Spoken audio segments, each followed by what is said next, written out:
Good afternoon, everybody. Thank you very much for joining us. This is the first one I've done where you can't see your audience, so bear with me. It's a little bit, whilst it's lovely looking at Laura, it's a little bit disconcerting. So I'd like to just do a couple of quick introductions first of all for myself and Susan. So if I kick off, as Laura has mentioned, I'm Bridie Cunningham and I'm the co-founder and owner of a company called Portman Scott. We're a specialist recruitment company and headhunters that work with owners of businesses, SMEs, all from the sort of 0 to 100 million is kind of our core business, and we help them grow their business and achieve huge success. And I'm going to hand her over now to Susan, who will tell you a little bit about herself and her business. Thank you, Bridie. Yes, so I'm Susan Pearson, Pearson Consultancy. An HR consultancy firm that support SMEs who don't have that requirement for full-time headcount for HR. So providing all HR support, whether it be from producing employment contracts all the way up to restructuring, employee engagement, that side of it. So any element of HR. Thank you. Great. So if I kick off, Susan, we're 11 weeks into lockdown now, and whilst it's been easing slightly, obviously we've had a huge amount of furlough and disruption to companies. A lot of companies aren't sure what's going to happen in the future. Can you give us a little? I know you look after an awful lot of companies, as do I. But first of all, maybe you can tell us a little bit about how your clients are feeling 11 weeks in. Absolutely. So my clients, they're in different sectors. I have a large number of clients in the construction sector, but also in finance and IT. So I've got different responses from different clients and different sectors, etc. So a lot of, on the construction side, it's a case of bringing people back from furlough is the challenge. They don't want to bring them back too soon. Is there enough work to keep them busy? But the main theory is, what does it look like when we come out of this whole pandemic at the end of this, and when will it end? How much longer are we in this situation? So it's the uncertainty that is playing on my client's mind. Like I say, it's bringing people back from furlough, and then you get employees that don't want to come back into the office because they know why the bank's safe. And then the companies then don't know where their rights are, because we've never been through. It's about knowing what the rights are and how far they can push their employees. Then also, it's also a lot of companies have used this as an opportunity to do a bit of cleansing in their company. So they're looking at restructuring and that side of it, and seeing what their company what they do actually want to deliver on when they come out of this, and what areas don't work within the business. So and identifying their skill gaps if they had the wrong people in the wrong jobs. So, for example, you might have directors doing work that's normally done by a sales team, and they're realising that the sales team wasn't as efficient as they thought they were. And so identifying where the skills gaps are within the company. And Bridie, what about yourself from a recruitment perspective? How are your candidates reacting to? Well, over the last 11 weeks, I think we've all gone through a huge amount of change, be it personal and professional. So a lot of my clients, similar to yours, have had to furlough people, identified gaps in their skill set now, and are starting to think about what those gaps are and whether they can afford to bring people on. Also, as you can imagine, there's been a large amount of new candidates on the market. But I think what's been really interesting, and one of the things I'm saying to my clients is, we've seen a real change in candidates in terms of what they're looking for. So I think we've all done a bit of this. We've all done a bit of, what does life look like for me going forward, and how do I want it to be different? And whilst prior to lockdown, salary was incredibly important, and don't get me wrong, it still is, there's now much more importance attached to benefits. I think people are really have enjoyed having more time at home, having a better work-life balance. And therefore, one of the big questions that I'm being asked when we are approaching people about roles is, can you talk to me about the soft benefits, flexible working, time with my family, what are you going to do for me, health-wise, so medical insurance, all of those types of things are all of a sudden becoming very important. I think the other thing as well is their candidates are very much looking for job security now. So a lot of the things we're being asked about is the financials of the company, because everybody, everybody I think realizes that it's highly likely that we will go into a recession of some sort. And so therefore they want to, particularly if they're in a role, they don't want to leave it and go to another role if they're unsure about how secure that will be. I think the other thing that companies need to be aware of, though, is all these people being on furlough has given them a huge amount of time to think. And actually, how companies have looked after their people is quite important. And I think there's going to be a lot of companies that are going to be quite surprised at how few people come back. And I know I can speak, we have certainly placed people who were on furlough in other companies that I know that those companies were hugely, hugely surprised when they went and resigned, because they were like, how the hell did you get a job when we're in lockdown? So there's a lot going on behind the scenes. People have got a lot more freedom to actually approach companies, talk to people. So, I'm saying to my clients, make sure that you're aware of what's going on in your company, aware of what's going on with your employees, because, as I said, there's a lot of people making big decisions. So yeah, there's a lot going on that I think people perhaps aren't aware of, and are going to get a few surprises as we go forward. But with that in mind, where you're talking about candidates almost being more picky about the companies they go to, that's job security, the flexible work, etc. Is there an abundance of talent out there that it is the candidates' market rather than an employer's market? Are there enough people to challenge that? Sure. I think it depends what sector you're in. There are certain jobs, if you are doing them right now, you have license to print money. So IT, for example, as you can imagine, because overnight IT became incredibly important. There was a lot of home offices being built, a lot of companies that perhaps hadn't prepared well enough for working remotely, now all of a sudden are trying to rewrite systems, rewrite procedures, and so on and so forth. So IT, definitely you're in demand. Interestingly, marketing, which was already in demand before we went into lockdown, is now hugely in demand again, particularly digital marketing.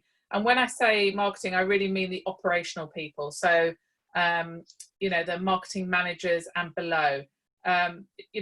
Marketing directors less so, because there is, it's not about strategy at the moment, it's about actually doing and implementing, and pivoting. I hate to use that word, but a lot of businesses had to pivot, so therefore they're in demand. But interestingly, there's a whole host of, we've seen it ourselves. There's a whole sort of sector that has been perhaps a little bit overlooked, that's now come into its own. So processes, procedures, so change managers, operations, head of operations. We're doing quite a few head of operations at the moment, where companies have, perhaps not realised that things weren't quite as robust as they thought they were. So you've only got to take everyone out of the workplace, and if you've got any sort of creak in your operations or any creak in your systems, it soon starts to fall down. Equally, if you've got people that were very reliant on being given instruction and now have had to think for themselves and work in their own initiative, they perhaps have been highlighted as, not as good as people thought. So I would say they're probably the three areas, apart from, we don't do healthcare, but they're probably the three areas for us that we've seen a big demand in. And those people are in the luxury of being able to negotiate some fairly good packages. I'm going to say, what impact does that have on salaries? But yes, I can imagine in those three areas, they can pretty much name their price. What about other areas? Well, are salaries much as they were before lockdown?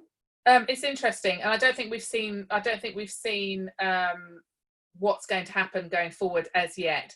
At the moment, the conversations I'm having with people, which are really quite funny. So you've got the clients saying we're about to go into recession, so therefore let's hire people at a lot less money. And then we've got candidates that all of a sudden have realised how much money they're spending on travel, the coffees, lunches, and so on.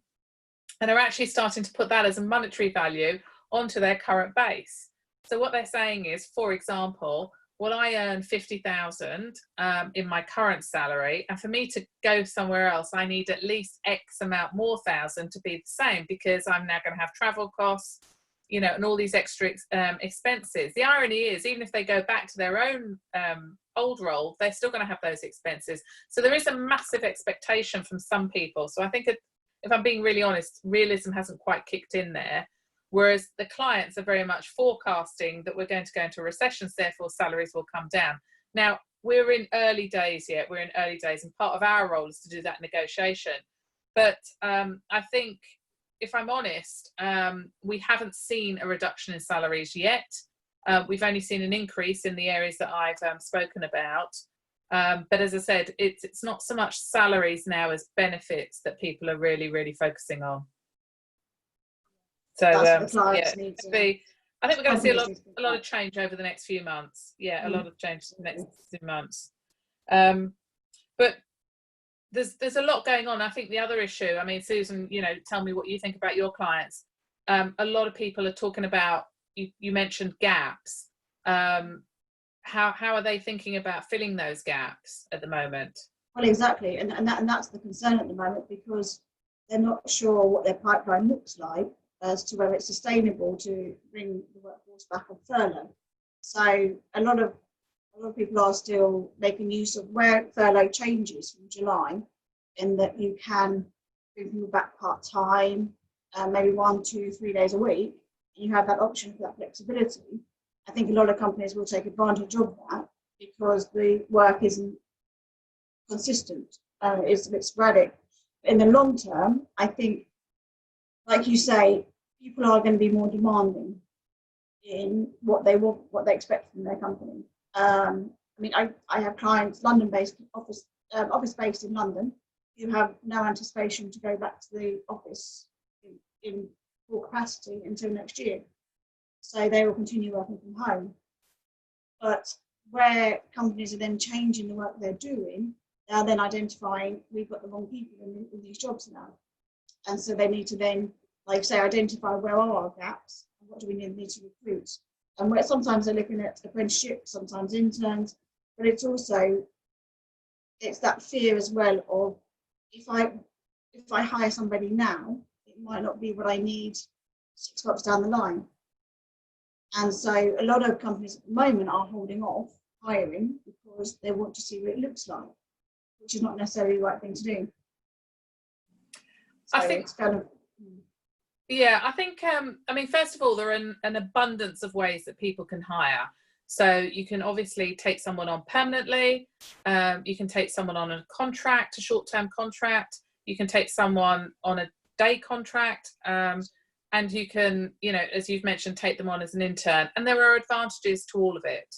I mean, one of the things that we did, and we're still doing in the lockdown for some growth companies, is we've actually created something whereby we've taken people who are currently not working and said to them, you can actually go, what we're saying to some of our growth companies is, why don't you take somebody on for 3 months on a much lower salary, with a view to then when you get back on your feet, you can pay them the full permanent salary. Now, this has never been done before, because we've never been in a situation where we've got a bunch of candidates who, you know, have the option of either working or watching Netflix or painting the shed or making banana bread. So, you know, that's a unique situation. And we've done that in a couple of areas, and it's worked really, really well. But it only works, as I said, if it's a growth company, and therefore they can see that if they're going to work for 3 months on a lesser salary, there's definitely something at the end of it for them, you know, a permanent role on a market salary. But there are lots of things people can do. I was going to say, was that more in specific areas where that worked, specific areas of the business? So it needs to be a couple of things. It needs to be an exciting business, because why would you want to do it otherwise? But it needs to be a business that the candidate can really see that there's growth, and that actually it's a job they would have wanted to have done on their existing salary, but the company can't afford them.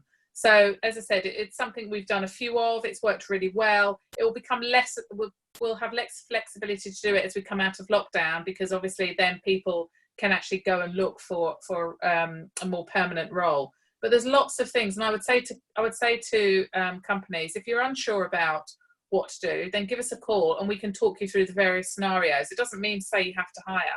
The one thing I would say is there's a lot of people saying, I don't know what to do, so I'm going to do nothing. And I just don't think that works at all. You know, if you haven't got the right people, deal with them.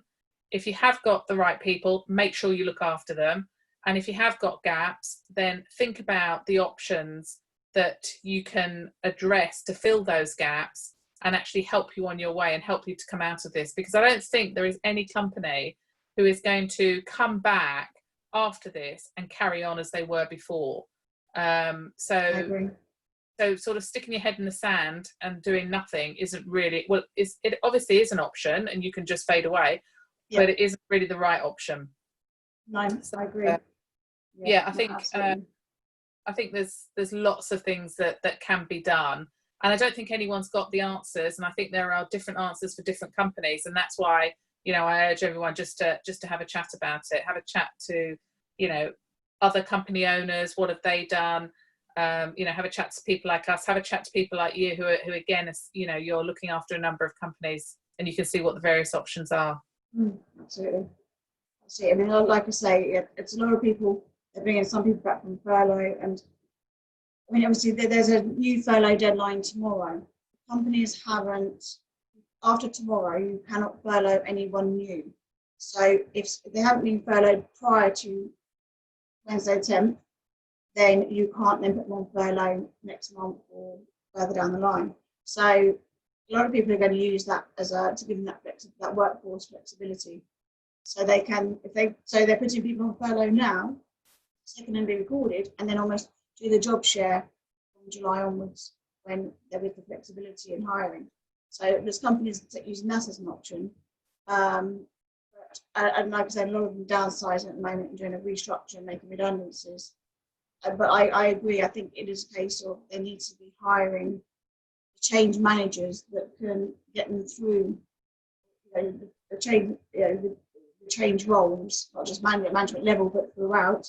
Those, like you said, the actual doers, the processes, it can actually then get them through this to the other side. When amongst your clients, have you got any examples of where you see people already are changing and working differently to fill the skill gaps and to ensure that they're ready for the next stage?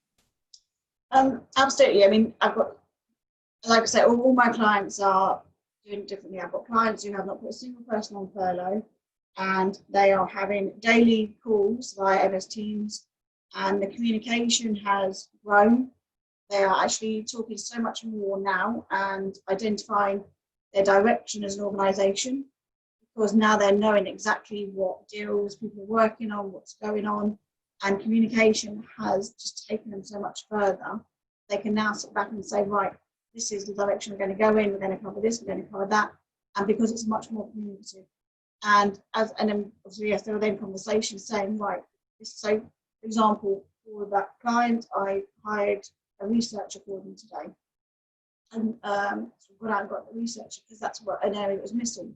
So some companies are very progressive and like you say, and actually taking it on board and actually learning from the situation and actually taking advantage of it, because they do daily calls on MS Teams and the community is amazing. Whereas we've got other companies who have put everyone on furlough and there's been no communication since.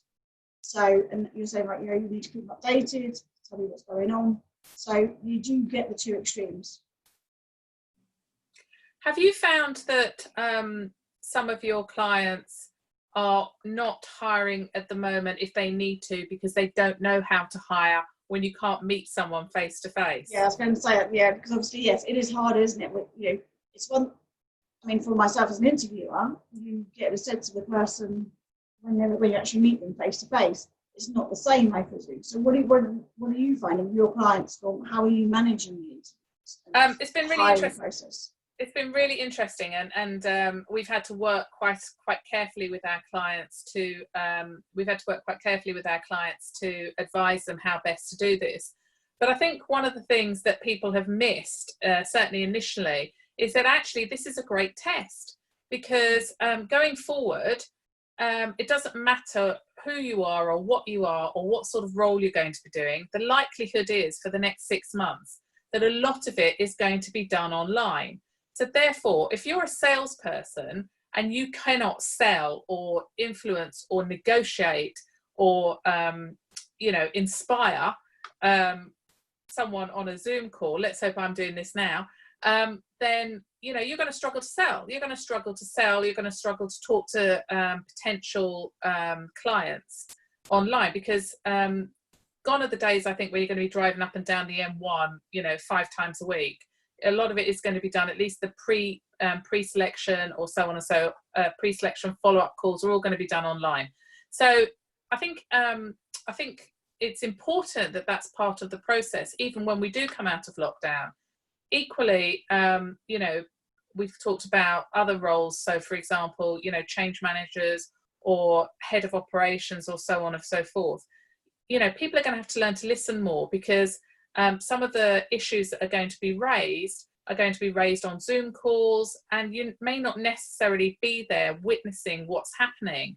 So people are going to have to be able to explain situations really, really clearly to get the best from them. And I think HR is another classic example. When you're in a room with someone, you can feel how they're feeling. You can pick up on the body language. That's not going to be there. So again, I think HR people, if you're interviewing for HR managers, how empathetic can they be across the camera? We've seen doctors do it, so let's, everyone can do it. So whilst initially it's been a challenge, and I think it's been a challenge more for candidates than perhaps for clients, I think it's one we're going to have to address, and we're going to have to take as part of daily life. One of the big issues actually has been, both with clients and candidates, is doing the bit of chit chat at the beginning, because you rock up for an interview normally, and the client sort of says hello, you make coffee or whatever. You don't do any of that now. So how do you, A, as a client, make the candidate feel comfortable, and B, as a candidate, how do you engage with your client, who you're hoping is going to give you a job at the end of this, or at least move you to the next stage? So I think there's a lot there. One of the things that we've done, and we've done quite a lot of it, is we've suggested that candidates meet several people from the company, because they can't obviously go into the office, or they can't understand the culture of the business, and culture is so important, so that they meet various people in the company. We also suggest that they give them assignments to do, that presentations or exercises to do, to demonstrate their ability. That so we're having to do quite a lot more. But I think in some respects it's probably testing people a bit more, and therefore you're getting the best out of it. But I'm also having to if you like, train, encourage my clients to actually talk about their business in a better way, because again, come on site, see what I do, this is our company, have a look at this, have a look at that. That's just not available. We can do virtual tours, but sometimes the owner of the business isn't in the company either.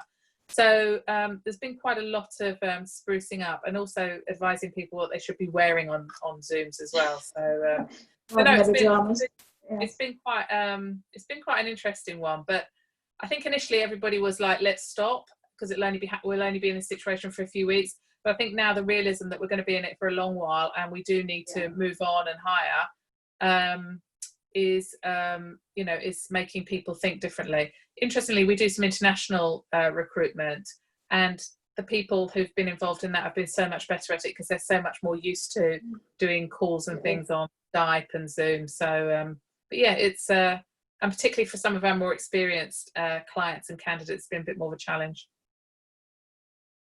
Yeah. Imagine. In terms of, you mentioned, Susan, people are sort of asking, I want to hire, but here is my company now, and I don't know what it's going to be like in 6 months' time, so I don't know what to do. Is there a lot of that happening, did you say? Yeah, there's a lot of it happening. It is kind of the waiting and see approach, like you said, yes, not the best approach. but it is a more cautious line because saying, well, hang on, I know that we don't want what we've got now. We might want to have a restructure in what we've got. But I don't know what we're going to need in 6 months' time. So they are more playing it cautious rather than saying, let's get something to bridge the gap. So, I mean, the one thing I always say to people, everyone talks about the future, particularly when they're hiring. You know, this is my company now. It's a £5 million turnover company, but you know, in 3 years' time, it's going to be 20 million, and you know, great, and I'm sure it will be. But I think the important thing I always say to people is you need to hire for the job that needs to be done today, because if the job doesn't get done today, there is no tomorrow. So, and I think it's really important, and I'm always really clear on that with candidates, because, as I said, it's important that they can deliver what you need them to do today. Naturally, you're looking for somebody that has the intellect or the ambition or the attitude for someone who is going to be able to do the next level of role. But I think you need to focus on what they need to do right now, because otherwise there is a danger that you'll hire someone who is actually only interested in the next part of the role, not in the role today. And they will either not be able to do that role very well, or they certainly won't stay with you very long because they'll get bored. And that doesn't help anyone. So, you know, that would be my advice. The other thing I would say is companies change a lot. You know, there's a big difference between a 5 million turnover company and a 10, 15 million turnover. And let's be realistic. The person that you hire to get you from 5 to 8 million or 5 to 10 million will be a great person and they'll do a great job, but they may not be the person that's going to take you to the next stage. And I think at that point, you know, 2 years down the line, 3 years down the line, it's okay to shake hands and say, thanks for getting me to this point. It's been great, but actually we need something else now. We need someone to take us to the next level. And that person can either stay on, and there may be someone that comes in above them and inspires them and helps them, you know, helps them grow.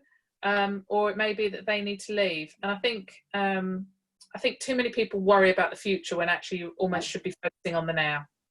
And also from an HR perspective, I mean, obviously companies do have that 2-year buffer. So if they do bring somebody in and things change 18 months down the line, then it's okay to you know, change on and move on. So thank you very much. That's obviously that's HR rather than from a company perspective. People, but from a company perspective, the company has that protection, 2-year protection. But yes, if things are to change, then you do have that buffer. But if a role is no longer required. No, that's absolutely true. That's absolutely true. So, Susan, I mean, I think we've probably covered quite a lot. Any final words of wisdom that you can give our audience? I agree. I think yes, you need to be resourcing for your company as it is today, and looking at what you need. If the company needs a bit of housekeeping and a bit of restructuring as priorities change and demands change, then don't be afraid to do that and to make that change. And you know, it is a work in progress, and I think there will be a lot of transition over the next 18 months. So I think companies shouldn't be scared to make the change and to almost to move the company forward to reach that long-term goal. Okay, thanks. I mean, for me, I would say the good thing, if you like, is, without using the expression, we're all in this together. Nobody has been through this before. No one has been through this amount of change over such a short period of time that has affected every single industry. And therefore, I think it's okay to not be sure what to do, and therefore talk to lots of people. As I said, talk to other business owners, talk to professionals, talk to, you know, anybody you need to. But at some point, trust your gut reaction, because as a business owner, you know your business and you know what is the right thing to do. But the other thing I would say is, whatever decision you make, if you then decide it's the wrong decision a few weeks down the line, a few months down the line, don't hesitate to change it. Don't just stick with it and hope it will all be all right, because it is important to keep reading, keep learning, keep looking at your KPIs, keep looking at your numbers, keep looking at all the stats, keep looking at the processes and everything, and just constantly check if things are working as we go through such an important transitional period.